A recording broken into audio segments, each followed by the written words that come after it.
let's talk briefly here for a few minutes about the strikes. 5 strikes. So we've all seen this to some extent, the 4 boxes, like so. For the Wing Chun folks, vertical midline, horizontal midline, pretty easy.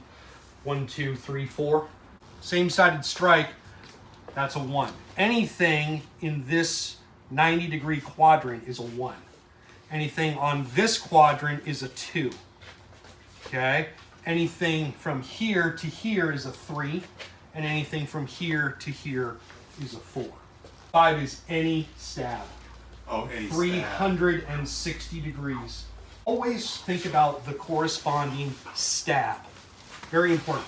Whatever hit I'm throwing, I want the tip of that stick aimed in at the target at the finality of the strike. So therefore, if I'm throwing a number 1 at Danny and I come up empty, this is crap. I want it to come here, boom, bang. If I throw a number 2, boom, bang. Come with a 4 and come up empty, bang. Throw a 3, boom, bang.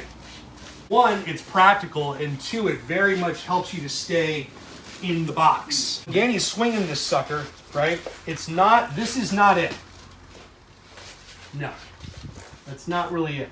I'm going to control him from near the elbow. Boom.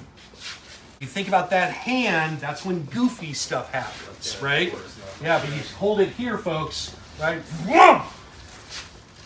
Because this is very much more easy to control than this is, just by way of leverage.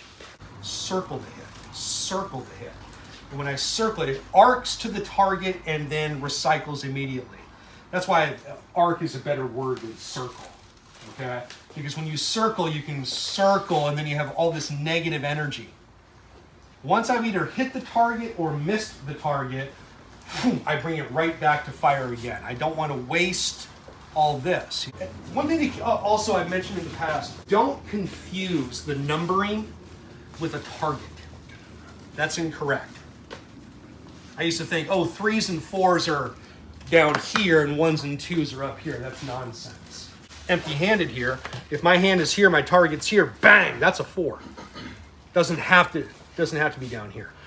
I want to hit down here, bang, that's a 1, right? Boom, that's a 2.